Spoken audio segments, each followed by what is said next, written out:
Clarita here, and I've got a new sponsor, DistroKid. If you want to release your music into the world, DistroKid's the easiest way to get your music into all the major streaming platforms, unlimited uploads, and keep 100% of your royalties. And because you're a Design Freaks listener, you get 30% off. Go to distrokid.com/VIP/designfreaks. DistroKid.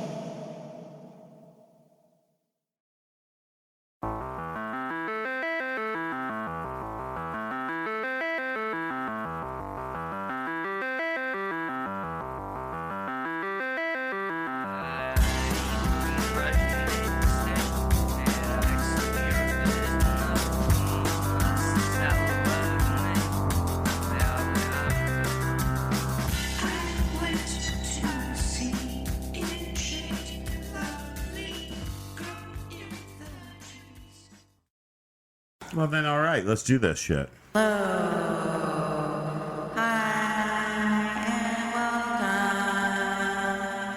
to the show.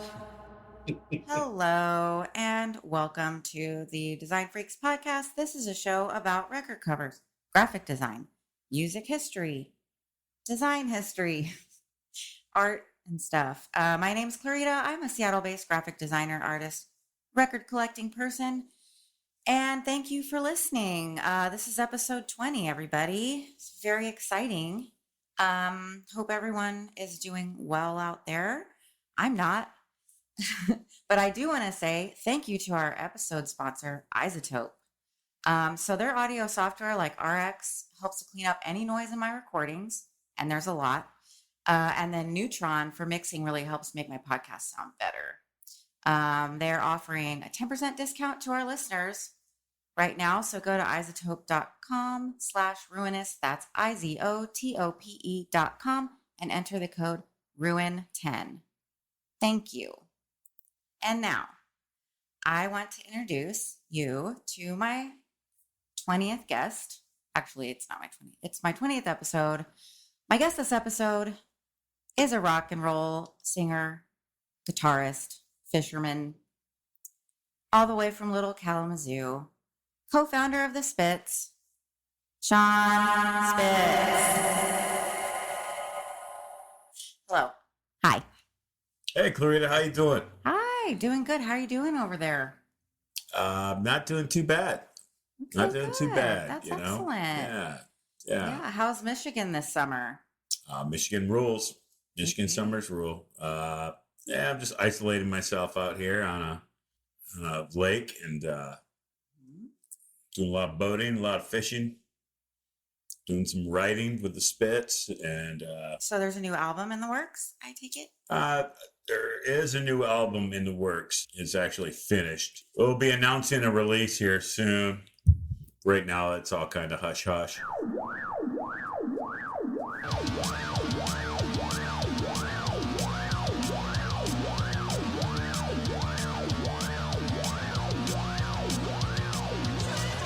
So, you were out fishing.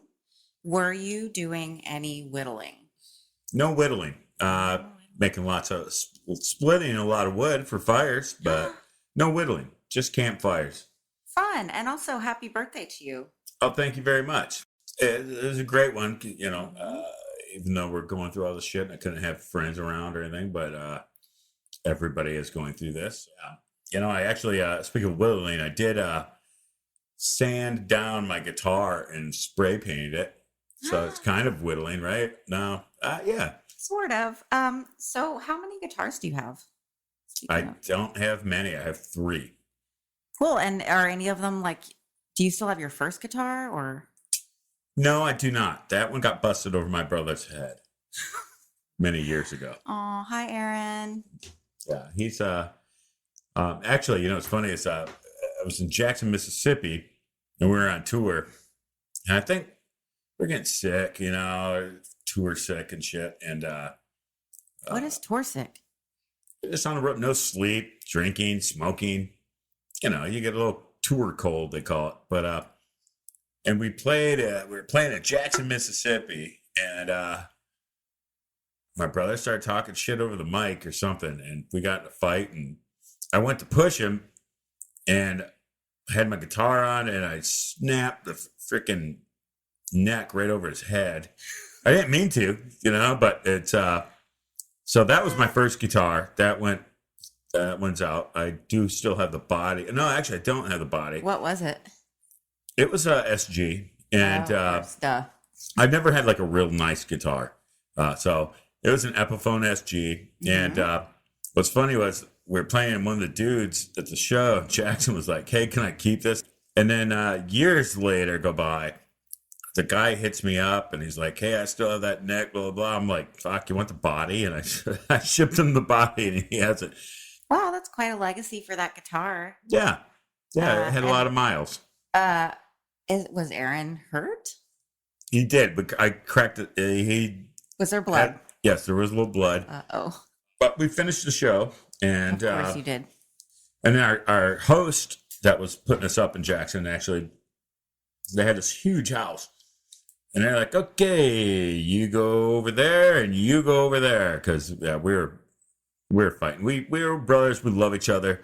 But we're brothers. We fight a lot. And now, my advice to anybody is never go into business with your sibling. That's good advice, but also bad advice because you guys have made awesome records that everybody loves. Yes, we've made a lot of singles, 5 LPs, and this new one will be the 6th LP. Woo! So, yeah, number 6. That's true. Number 6. All self-titled. We just call them by like a song title, like this. The Witch Hunt album, or the Wheelchair album, or blah blah blah album. Okay. So now in the last couple of years, though, a few years, they've been tied to numbers. Like this is number 4, number 5. I love number 4, by the way. Amazing. Oh, thank you very much. Okay, what was the best tour prank? It's everything from fucking with each other's vehicles to calling security and make fake calls to security on the other two bands. Things do not sound equal. What's that? Messing with a vehicle. Okay, so was it something superficial with the car, or did they cut the brakes? Oh, it's superficial stuff. Okay, so yeah, calling security sounds worse. Yeah, calling security in a hotel room or the hotel, and saying so and so tried to rob you, and you don't know who they are, and stuff like that. Wow, trying to get them kicked out. Trying to get them kicked out of the hotel. And then what's the other band that we were touring with? Texas, and then it started to get a little like they escalate things. We had a motorhome, and they wrote on our license plate, "Fuck cops" or something like that. And oh no, that's a good prank though. That's a great one, but we got him back. Who was that band again? I can't remember their name. Jesus, they're gonna hate me. But well, it wasn't "Oops, All Caps and Sensibles." No. Okay. No. Next question. But wait. What's "Oops, Oh Caps Sensibles"? You know that cereal? You know Captain Crunch? You Right. know they have a Captain Crunch called "Oops, All Crunch Berries"? No, I like Captain Crunch with the Crunch Berries. Yeah, this is all Crunch Berry cereal. Like they're trying to pretend that somebody at the Captain Crunch factory accidentally didn't notice that they were making a cereal. Oops, all Crunch Berries. Well, son of a gun.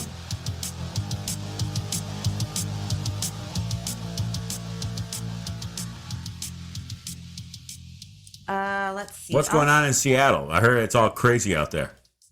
It's not as crazy as you would see on the news, though. Yeah. People act like the whole city's burning down. It's obviously not. Right. So I don't know. I mean, not much has changed. Yeah. Except there's a lot more activism, I guess. Is there still a lot of tech jobs there? Nope. Fresh out. Fresh out of tech jobs? Yeah. What? They all left. They left. Good for them. All packed up. Yeah, you can buy a house for $0.05 now. It's great. Damn right. Move back. Yeah, I was just wondering because Seattle's starting to look like an eyesore city.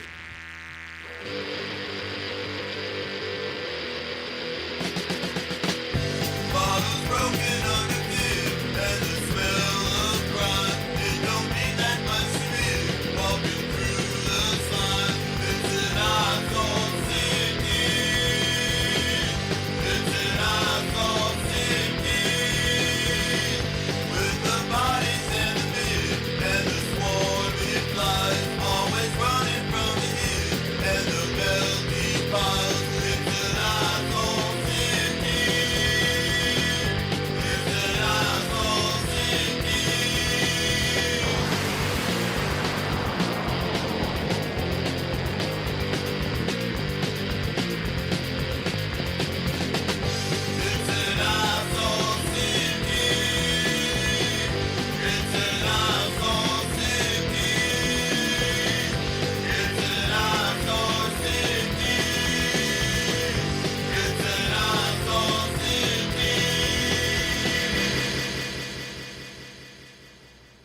Okay, so I have to ask you. I know most people, festivals are canceled, tours are canceled. Obviously, record releases have been postponed. Um, where would you be on tour right now, and how is COVID affecting you and your friends? How are you all staying afloat?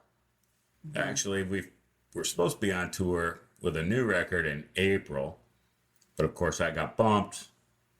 And and when everything closed down mid March, June seemed so far away. When everybody thought, June will be fine, and so we postponed things to June, and then we postponed things to January, February, and that's not going to work. So let's just go a whole year.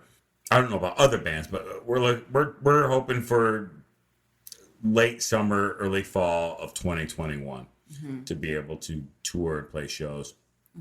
Of course, it's hard because I'm watching friends lose their restaurants and their bars or their venues, and you don't even know who's going to be around to have a show when this is all done. Exactly. So venues need support, and it's like fuck Chick-fil-A.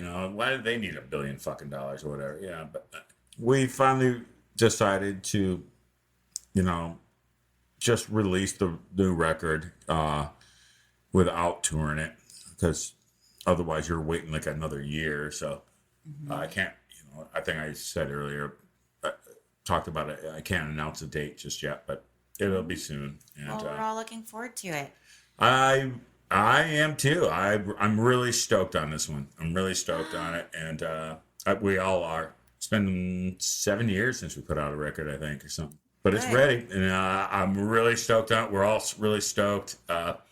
We really want to try to go back to the early Spit stuff, and ooh, fun! Like, we've been writing about this shitty world for like 20 something years, and y'all were psychic. And Lance and my brother and I, we're talking.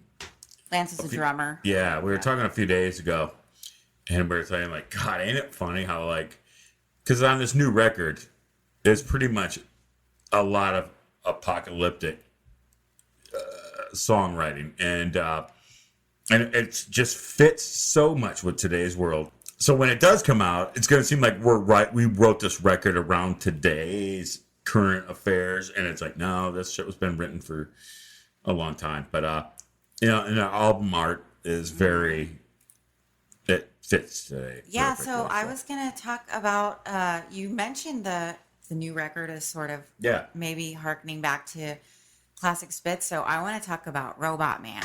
It's just a robot. Okay, so what was the story behind that art with the robot? It's actually, it just fits us. And did you all everything's kind of, I could go into in-depth detail about this, but it's going to take forever. And actually, Lance and Aaron would be really good about explaining the whole thing. But it's just robots smoking cigarettes and skateboards, It's like... Do you know where that image came from? Like, was it collage that Aaron found? I can't go into that right now. Oh, sorry. Okay. I plead the fifth. That's fine. That's even better. History. But the new album work, Aaron and Lance created, and I really love the new artwork, and I think that it really fits today. I'm dying. But you'll see it when it comes out. You'll see it. I can't wait. And what was the person in the wheelchair a specific person for that record? No, it's just a crazy fucking picture. It is. So you guys really nailed that aesthetic. And the guy in the picture is actually the guy who invented that wheelchair. Oh wow. So okay, another one I wanted to talk about was the class photos. Okay. I love that record, by the way, and I can't believe it's been 7 years. Actually, no, that one has been like 8 or 9. 9 years. Okay. The last one was with the Revolution robots and Revolution. You guys are really. I'm telling you, man, we've been writing this shit for years. We've been warning you, man. Like, hey, get ready. So what I love about that cover too that our friend Jeff did for the Spitz 5 Uh, is the pumpkin on the flag. And I wanted to talk about the famous jack-o'-lantern story of the Los Angeles Halloween show from are you sure it was 2000. Halloween? Yeah, it was Halloween. And actually, that pumpkin on the flag is my brother drew that up. He wanted to be a tattoo artist. Oh, I saw that on your leg. Yeah, back in the early 90s, something like that. And so we all, of course, the whole band had to be canvas for him. And I got the jack-o'-lantern with a lightning bolt. That's on the flag. That's my tattoo on the flag. And that was actually the very first tattoo that my brother ever did. Oh, wow. Okay, Yeah. I got to listeners, I'll post photos of all this stuff. And I'm also going to post photos of that famous LA Halloween show because there were a couple funny things that happened on that trip. What? I don't remember the show you're talking about. Was that the 5-star bar in LA? And that's where the guy took the decorative surfboard off I the took wall the Bud Light plastic surfboard off the wall, and literally jumped off the balcony, and actually started crowd surfing on the surfboard. Yeah, that was great. I have a photo of that I'm going to post. That's fun, man. That's what the Spits are about. Exactly. That was one of the funnest shows. You also did 17 encores, which I appreciated. We always do. Just to remind you, you were on tour with WLA Says, and you guys were doing a West Coast tour, and it was Halloween, and we found out that although they do have Halloween in Puerto Rico, they don't grow pumpkins there. There's no gourds on the island. So we go immediately. I was like, we're going to the grocery store. Remember? Yeah.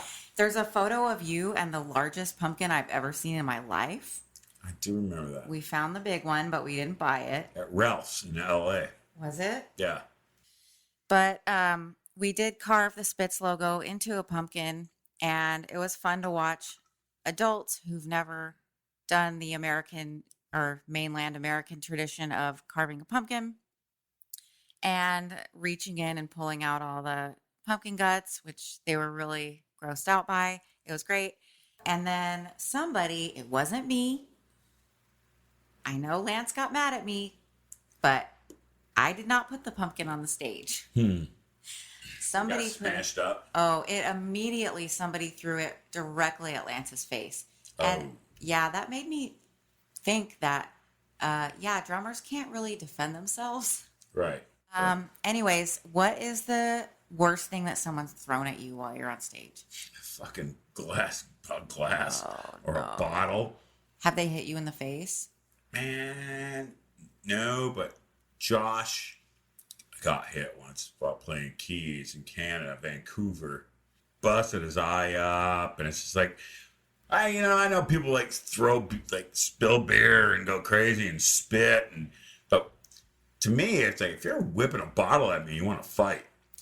That's crazy. You don't do that at a show. He got hit, man. Yeah. He got hit, and I felt so fucking bad. But it's like the next day, his eye was just black and blue and huge, like remnants of his makeup on, from the night before.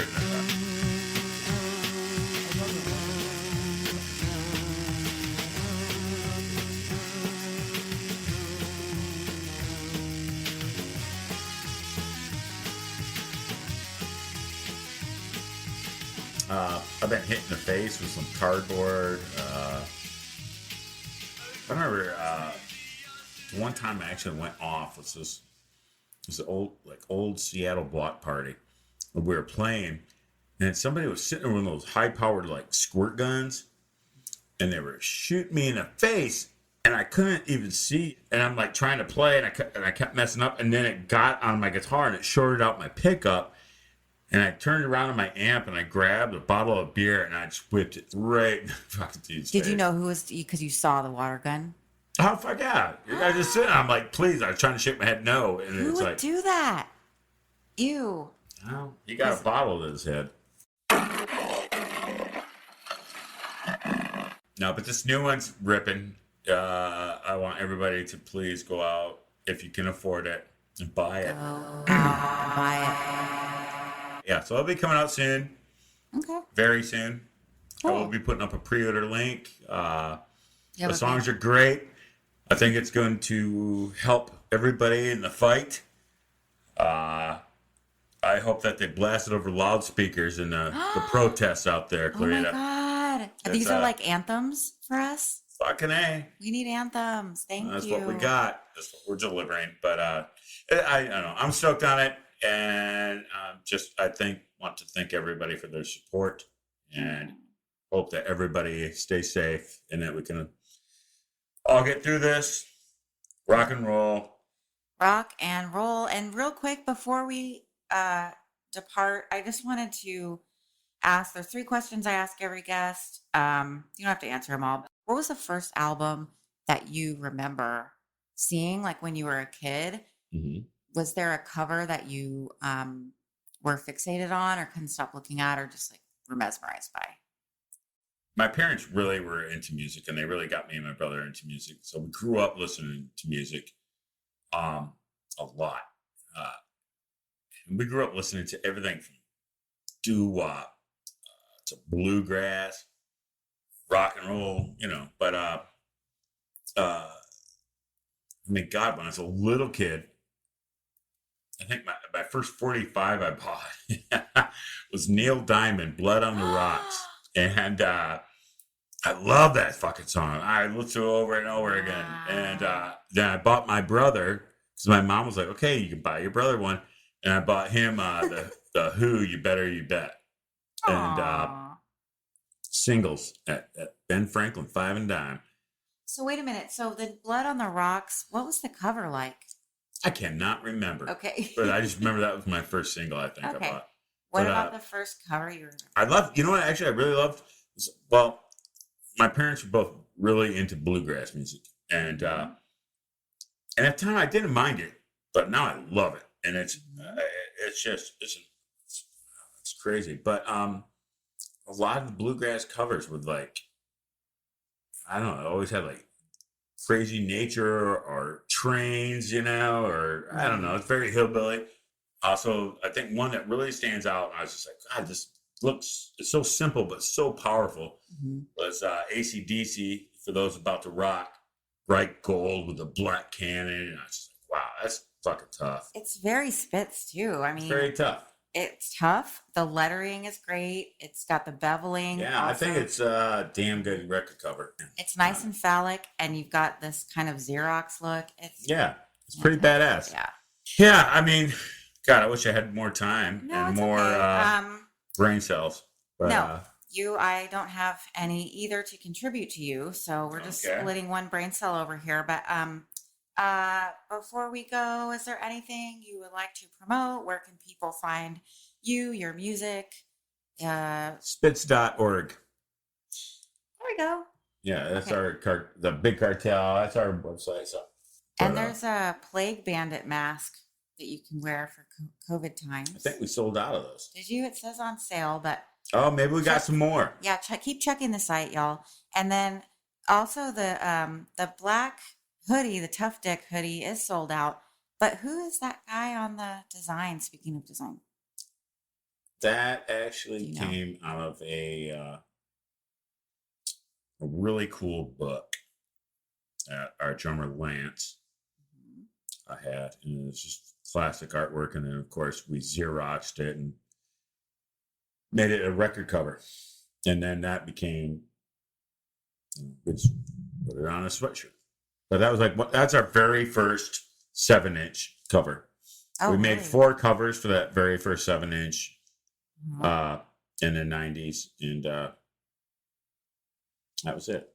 Well, also that reminds me, speaking of singles, real quick, because I know you gotta go fishing, but when I worked on the punk show here in Seattle on a local radio station, I loved playing this one song that I found. I love this one because it's a cover from that TV show Chips. Oh, Pain. Yeah, Pain. Yeah. So can you tell the listeners about that episode just briefly? Well, first of all, the actor in the band on Chips is amazing. I think everybody loves him, and the Yeah. song rips. I don't know who originally wrote it, but the song rips, and we were like, all right, let's do that. So yeah, it was the episode of Chips where there was a battle of the bands. Yeah, it's a badass song. It's a badass episode.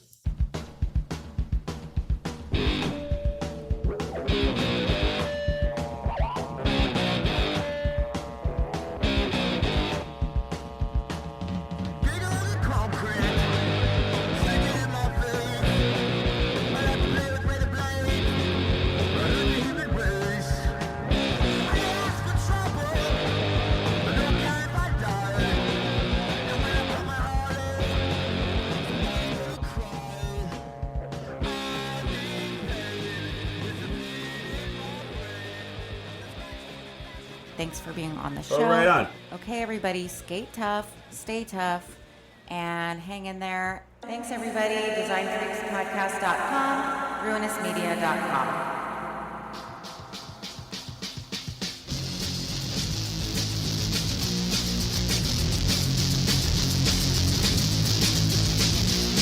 It's not kind of world like they make in the movies, with sticky sweet smiles and pats on the back. It's more like work and take the shit that they give you. Drink your money away or lose it at the track. Shitty world, uh-oh, shitty world, uh-oh, shitty world. Oh, insects roll below. Says in the Bible, Newton's will rise to do what must be done. Look at God's rock, once was a building, soon this silly place will burn like the sun. Silly world,